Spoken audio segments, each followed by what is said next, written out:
Well, my brothers and sisters, our gospel and readings today bring the very meaning and purpose of our lives into sharp focus. Let's just start by examining the scene in our gospel today, just a little more closely. Now, there are several things in this story that we might tend to overlook that are quite significant for us as we try to understand the calling that God is placing on our lives and in our hearts. First of all, if you'll notice, Mark tells us that a man ran up to Jesus, probably pushing all the people standing around out of the way as he did so. And he knelt down in front of Jesus. Next, he tries to flatter Jesus by calling him good teacher. Then he brags about his perfect observance of the commandments. And if you'll remember, in Matthew's gospel, we're told that this man is quite young. Now, all of this together then paints for us a picture of a rich young man who is naive, immature, self-righteous, caught up in selfish pursuits, and quite narrow-minded, because his experience of life is extremely limited. Now, I don't know about you, but I've certainly seen a lot of those same traits and tendencies in my own self over the years. Some of them keep popping up even now, and a lot more often than I'd like to admit, actually. But now let's turn just for a moment, though, and look at Jesus' response to this rich, young, selfish, manipulative, immature, and self-righteous man. Notice the first thing Jesus does is cut through this man's attempt to manipulate Jesus' opinion of him. Now, he does this by asking him a very simple question that invites him to look more deeply into his own heart and question his own motives. Why do you call me good? Now, Jesus might well ask similar questions of you and me. You think? Why do you call me Lord? Why do you call me Savior? Why do you call me Master? Now, you see, the purpose here is not to get into some theological discussion about whether Jesus is truly Lord, Master, Savior, or even whether or not he's good. The question is an invitation for you and me to look more deeply into our own hearts and into our own motives. An invitation into a deeper self-awareness. Now, next, Jesus tackles another problem that we all share in from time to time. It's called self-righteousness. Teacher, all these commandments I have observed from my youth, he says. Now, anyone who is familiar with the gospel or with the writings of St. Paul knows well that what this young man is claiming is not even possible. In the scriptures, we're told all have sinned and fall short of the glory of God, right? And St. Paul says that it is by grace that we're saved, not by any works of the law, so that no one has room to boast.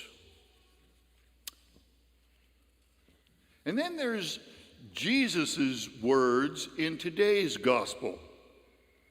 No one is good but God alone. So what is Jesus' response to this immature, arrogant, manipulative, and self-righteous rich kid? I know what our response usually tends to be towards people like that, right? Well, let's just look first of all at what Jesus doesn't do.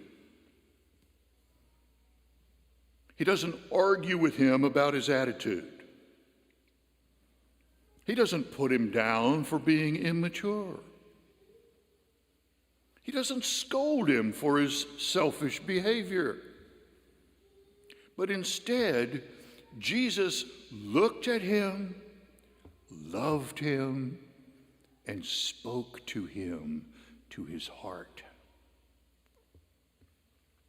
And he actually offered him a marvelous invitation when you think about it. Notice that Jesus doesn't tell him to simply get rid of all his wealth or just to walk away from all his possessions.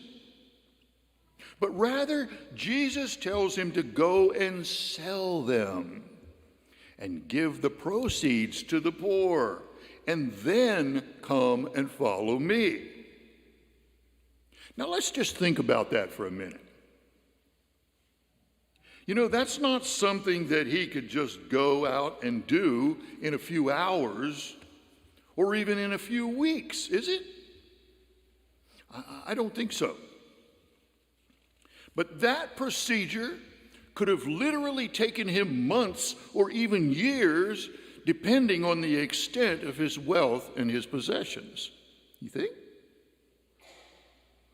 And so during that process of selling, giving away, and interacting with other people, especially the poor, the downtrodden, or those in need, what do you think this young man would begin to discover?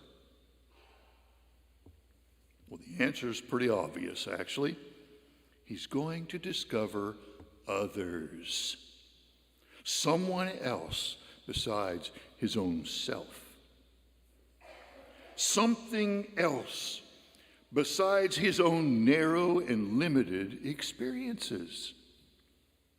Other stories, other experiences, other gifts, other people's situations, their concerns and their struggles, others besides his own. And that, brothers and sisters, is Jesus' invitation to receive the gift of wisdom. Yes, wisdom. You see, wisdom is the ability to experience life from perspectives other than our own. Wisdom is the ability to experience life from perspectives other than our own. Wisdom gives us a new lens through which we see and identify with each other. And as wisdom reaches maturity in us, our sense of belonging grows to be more inclusive. And our sense of connectedness with God and with each other becomes more and more our treasure.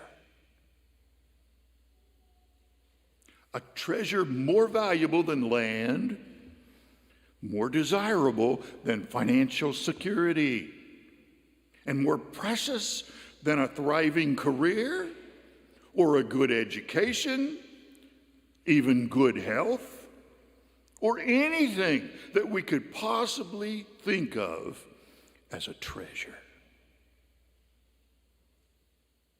Think about it. It's no wonder that this young man went away sad. It's almost as though he instinctively knew that he was missing out on something wonderful.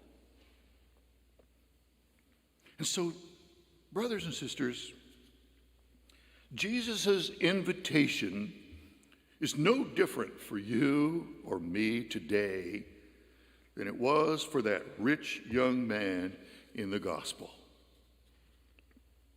Jesus' invitation to us is this: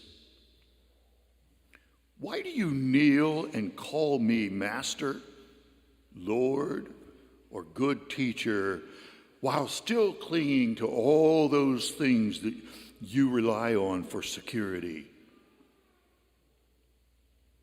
You're lacking in one thing. You can't see beyond your own self-interest. Let go of your safety nets. Let go of your security blankets. Go and discover something else, someone else besides your own self or your own immediate circle of loved ones. Listen to their story. Open your hearts to their struggles. Feel their pain. Discover a treasure that you never expected that you would find. By your own strength, though, you cannot do this. But all things are possible for God. Lean on Him. Lean on Him. Brothers and sisters, will you and I come and follow Him? Or, with our many possessions, will we too go away sad?